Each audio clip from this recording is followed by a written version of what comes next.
masters of horror.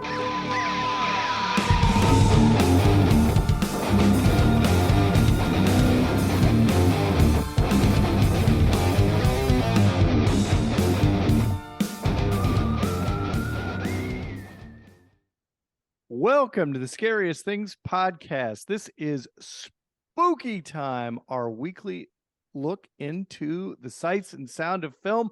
Before I even do introductions, I want to do one quick thing, which is I want to say extra special congratulations to Ms. Terror Train, Ms. Prom Night, Ms. Halloween, Ms. Jamie Lee Curtis for getting an Academy Award, and she deserves it. Jamie Lee. Yay! I don't know if she's listening. Yeah. I don't know if she's listening, but if she is, Probably. this is Mike Campbell from the Scariest Things Podcast saying congratulations. And I'm joined by Eric Liz Lee Williams. and at the same time. At the Yeah. same Hello, time. hello. We're both here. Yep. Yeah, that was very exciting. I remember Liz and I just got back from South by Southwest, and that was, of course, all the buzz there that on Sunday night. People were like, "Oh my God, Jamie Lee Curtis just got an Oscar," and I was like, Yeah. "Oh." Yeah, It made my heart. It made my heart feel good. and it wasn't a guarantee. I mean, that was Angela Bassett was the favorite going in, Right, right. But Yeah. everything, everywhere, all at once came in like a freight train and pretty much gobbled up all the award, everything but song. I think that they were nominated for, they won. Yeah, just goes to show Halloween Ends is a pretty good film. That's right. Starring We'll talk about this another time. Oscar- I didn't hate it. Oscar-winning actress Jamie Lee Curtis. Yes. Yes. Oscar-winning actress Jamie Lee Curtis. Next All up, right. Corey That's right. wins an Oscar. Yeah. Yeah. All right. happen. So It what can do we happen. Eric, you wanted to mention a couple little horror nuggets that you wandered onto this week, yeah? Yeah, there's a couple of things. And actually I have a post up, but I think since it got posted while you guys were off doing our intrepid journalism, I was watching actually a trailer for Jamie Lee Curtis on Variety that she was talking about her life experiences and what it was like following in the footsteps of famous Hollywood royalty. Right. And then Variety said, well, we just dropped our top 100 movies of all time for the first time that they've ever done it. And they've been around for 83 years. It's the first time they've ever posted their top 100. And there are... Is it really? Yes, the first time that they've ever done this. Wow. We've done it that's twice. Crazy. Oh yeah, we've been like, so Variety, Catch get on, on it. Variety. Yeah, you Come guys on, Variety, where you slackers. been? But horror actually had a pretty decent showing in the top 100. And so there are 9, maybe 10 horror movies represented. Counting Blue Velvet. Yeah, well, that's kind of that's the question mark. I'm going to count Blue Velvet. I'm going to adopt it as one of our own. It was on our top 100, so I'm including it on this. But there are some surprises in here. I thought that there were. I thought some nods. I think this is also. I think it's a better list than the AFI top 100. Actually, when you take a look at the list, and the number 1 movie of all time is a horror movie. Is it Alien? No, it's not. I drink your blood. It's Cannibal it's House Ferox. of a Thousand Corpses. Oh, I knew it.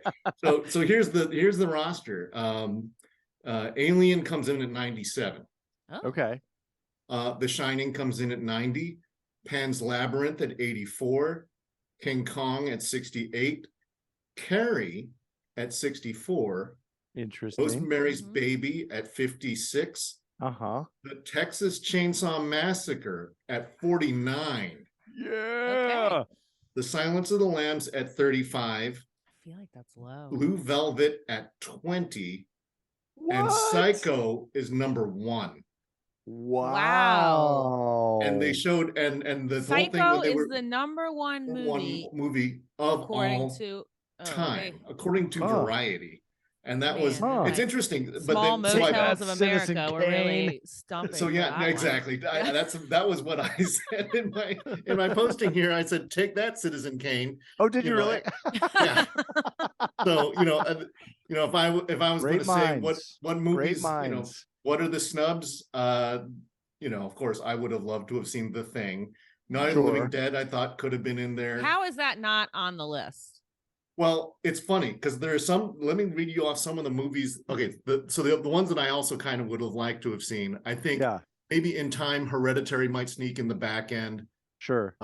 Get Maybe. Out, because I think that's the kind of a movie that ends up on these kinds of lists. Sure. Not if Frankenstein or Bride Bride of Frankenstein. But I think what happened here is I think what they did was they took Texas Chainsaw Massacre, and Texas Chainsaw Massacre took Night of the Living Dead's role. And I think Oh, King Kong okay. took Frankenstein's role. Jaws was Sure. not on the list. The Exorcist. The Exorcist. That's No, The Exorcist that's a you said huge was on, right? shocker. No, Exorcist is not on there. Invasion of the Body Snatchers, 77, not on there. Shaun of the Dead, Well, that's 7. not gonna be on the Some, biggest you know, movies but of all time. but when Yeah. you consider some of these movies, so there was 100 movies listed, but movies not on the list. What's number two? Ben-Hur. Number 2, I believe, is Wizard of Oz. Jesus, these people are old. So, but like, It only came out 100 years ago, Yeah. right. 1939. Yeah. But there are some things like, The Maltese Falcon is not on there. To Kill a Mockingbird's not on there. Look Who's Coming to Dinner is not on there. Amadeus, Oh. Sophie's Choice, Schindler's List not on the list. Huh. Okay. Star Wars Okay. not on there. Yeah. Wait, Empire Strikes Star Back is. Wars is not okay. Empire This list is Strikes just Back comes in stupid. at 30.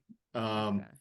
West Side Story not on the list. The Philadelphia Story. I think some of these classic things. Yeah. So when Yeah. I started going, well, what does The Thing deserve to get in? And it's like kind of hard. It's like if you're not If going to those take aren't on the list, you're not. if you're not going to take some of these other ones, okay, I will take as many horror movies as they give us. Yeah. So, anyways, Nine is Alright. good. nine was is- pretty good. Nine, Nine the is- number of midnighters at Sundance. Yeah. I mean, at Or it's Sundance. 10 when you include Blue Velvet. Yeah. So, Yeah. We're Um, including it for Joseph. Absolutely. That's for you, Joseph. Anything for Joseph. I think The Uh, Exorcist is pretty shocking. Yeah. Well, I 'Cause thought think Jaws was. How could they not do? Yeah, Jaws is shocking too, but I like if Yeah. you're gonna match up a demonic possession Mhm. movie like The Exorcist with Rosemary's Baby, it's not even close. I think they actually do reference The Exorcist when they talk about Rosemary's Baby. They say, Okay. and so they okay. said, well, I I think could've so. I think voted for that's The what Exorcist. it took that role. Right. It's just But three.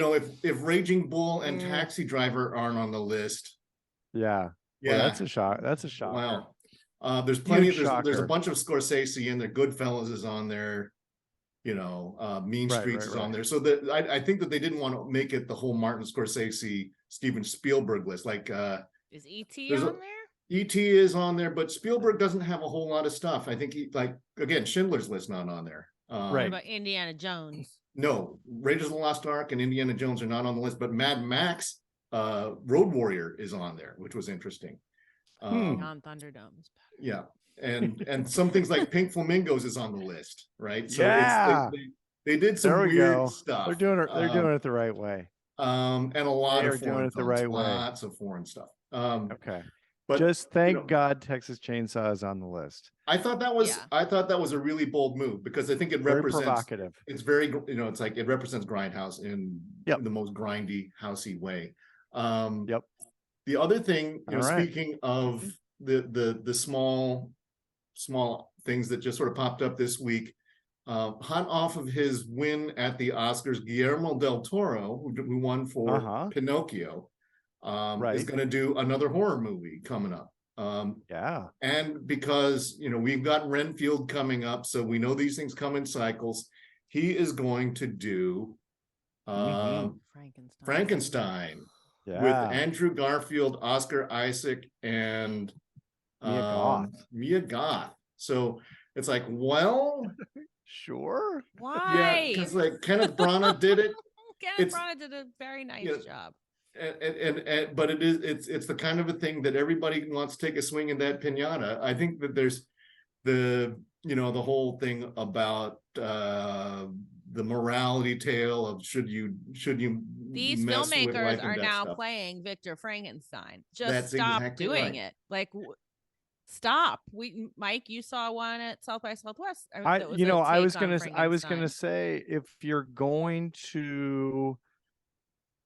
gonna jump into take a whack at the pinata, as you said, Eric, if you're gonna jump into Frankenstein, you got to have a very new and unique and dynamic twist, because people have already reworked Mary Shelley's work, and they've worked it to death.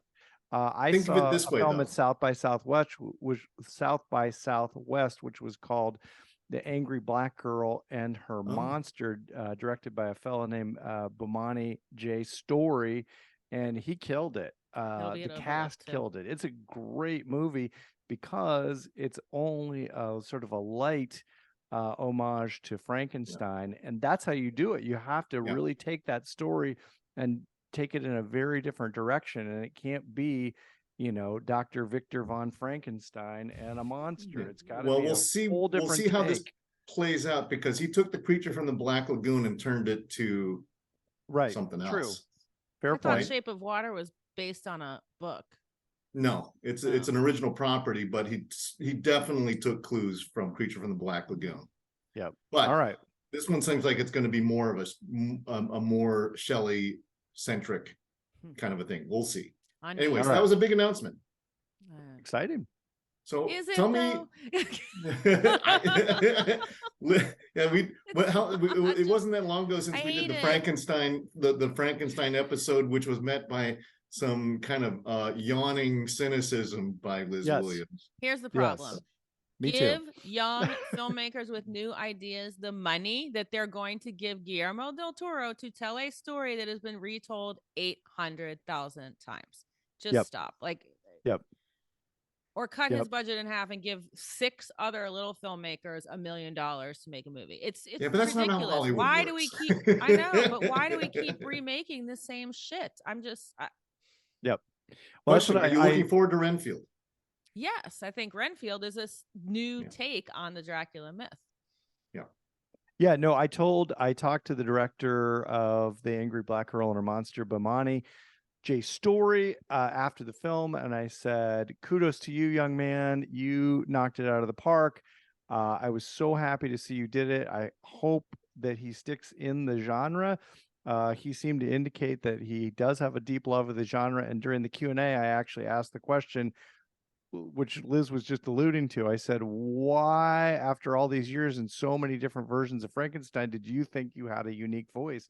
And he said he read it as a kid, and it just had he read Mary Shelley's Frankenstein, and it stuck in his head to the point where he knew he had to get it out in a creative and modern way, and he totally did. So awesome. Can't wait for that. Bomani, if you are listening to the podcast, we'd love to have you on. So seriously, speaking of South by Southwest, you two coming back, give me your impressions. I mean, Mike, you've already sort of told me that how overwhelming the whole thing is. It is. Let's see, Liz? Mike, how many movies? I saw 10 movies and 2 TV series premieres. Now, one of them I got to watch in the comfort of my own home, but I'm counting it. So I saw like 12 things over Saturday, Sunday, Monday, and half of Tuesday, 3.5 days. Yeah, it's crazy. Let's see. Some highlights for me were, I think the 2 to beat are Talk to Me and Late Night with the Devil. Those are the 2 movies. And Monolith. And Monolith. But Monolith was much more sci-fi than horror. Monolith is for fans of Britt Marling, or what's the guy who did Upstream Color and Primer? Benjamin Caruth, Caruth like that. Well, just like Eric is claiming Blue Velvet, I'm claiming Monolith for horror. I think we can claim Monolith. I think it's UFO horror. Yeah. Liz was saying that it had some Vast of Night vibes. Yeah, for sure. 100%. Very talky because it's based on 100%. A girl recording a podcast. It is. There is one person in the movie. There is only one person in the movie, and a turtle. And a turtle. Yes. So minus the turtle, is it kind of like Pontypool then? Is there a lot Very, of very similar. Well, so I kind of, yeah. in its It's, presentation, because it's a podcaster. You It's a have girl in a house recording a podcast. Okay. Yep. Yeah. So yes, she's talking in the microphone just like Pontypool. So yeah, I would say Talk to Me and Late Night with the Devil were my two stand out movie screenings. A documentary that I'm going to review, so stay tuned, was called Citizen Sleuth, and it was a documentary about a true crime podcaster trying to prove that a crime happened, and maybe it did, maybe it didn't, and will she come to terms with, is she trying to force this and, you know, making someone look guilty? And then the two TV series I saw were Swarm, which I've already raved about. That will be on Amazon when you hear this, because it's St. Patrick's we have a post Day. on Scariest Things from Liz. My review is up. Yeah. 5 stars. It blew my mind. It is so good. Donald Glover can literally do anything. And then Shatterbelt, which is Patton Oswalt and James Ward Burkett, who did Coherence. Yeah. So we saw 3 episodes. They're all about 35 minutes apiece. Weird little sci-fi nuggets that all are interconnected. The Patton Oswalt one was, people were dying laughing. It kind of started out slow and you're like, where is this going? And when you realized where it was going, like everybody, once they were like, oh my God, like got it. Where's it going to be? They don't know where yet. They do not know. We are the actual first people to have seen it. It has not been picked up. They did say that they have, sorry. Yeah, tons of episodes in the can. And he said literally years of material. And 200. Said that he said he has like 200 treatments. Yep. Worth of episodes. That all. So you two got some extended time with Mr. Patton Oswalt. We did. We talked about A Dark Song. We talked about Skinamarink. Yep. We talked about I think we mentioned Late Night with the Devil. I told him to go see Monolith when I saw him at the Shatterbelt premiere. Yeah. And he recognized me. So he knows horror. I mean, there's no question. And he was, you know, the panel was really, the first panel that we saw was, he was talking about Coherence with the director, and Coherence was the one that I mentioned when we did UFO horror this past year or so ago. So yeah, it was really interesting to hear his specifically his deep dive, and his knowledge of horror is pretty vast. I mean, his knowledge of everything is vast. Everything. He is what Rob Zombie aspires to, relative to his encyclopedic knowledge of not just the genre, but how genre film affects culture. Yeah. Right. I think that his autobiography really plays on that. And if you haven't seen it, his it was the show Parks and Rec, where he does his Star Wars riff. Oh God, yeah. Unreal. He's it is so funny. good. I watch AP Bio. He plays the principal, and it's my favorite role of his. But I do have one nugget that is not related to South by Southwest that I'm actually super excited to talk about. So back in the early days of me coming to the Scariest Things, back in early 2019, I did a book report on a book called The Last Days of Jack Sparks by a British author named Jason Arnott. And it is a book about a journalist who goes on an expose to expose the paranormal. And he travels the road attempting to disprove this spooks theory that he had, that there are only 2 possible explanations for anyone witnessing a paranormal event. Either they're trying to deceive others or trying to deceive themselves. And it's a really funny horror novel for fans of David Wong or Grady Hendrix. And I am on Jason Arnott's newsletter email list. There is going to be a TV series adaptation of this book, helmed by Rob Savage from Dashcam and Host. Interesting. So I am super interesting about this. No news really as to when it is coming. But Rob just wrapped up doing The Boogeyman, the Stephen King story. And it's Vertigo Entertainment. They're trying to get a channel on board, and I guess it'll be UK, so we'll just be waiting. But hopefully this is going to come out soon. It would make a great series, and I thought very, you were going to very say excited. stocking stuffer. Mike of the physical media wants his DVDs. That's right. Give me a DVD. Yeah. All right. My hot take from South by Southwest was Australians are, a couple years ago, it was Indonesians are taking over. Now it's Australians. Now. Australians directed Talk to the Devil, Late Night with the Devil. Australians directed Monolith. Australians directed Talk to Me. Canadians directed my other favorite film, which was Satan Wants You, which is a documentary. And if you think you know everything about the satanic panic of the 1980s, you're wrong. You don't know everything, because this paints a very different and interesting picture. That it's a story that I kind of only vaguely knew, and they go really far into it.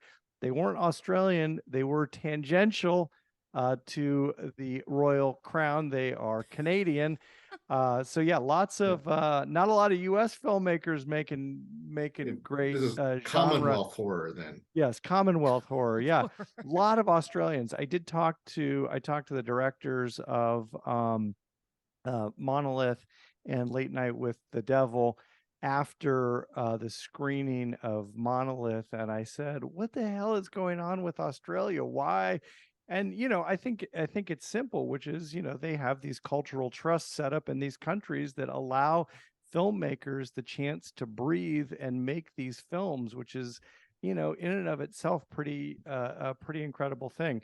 My other hot take is that South by Southwest is a very complicated tapestry of a festival, and you need to really know what you're doing before you get there.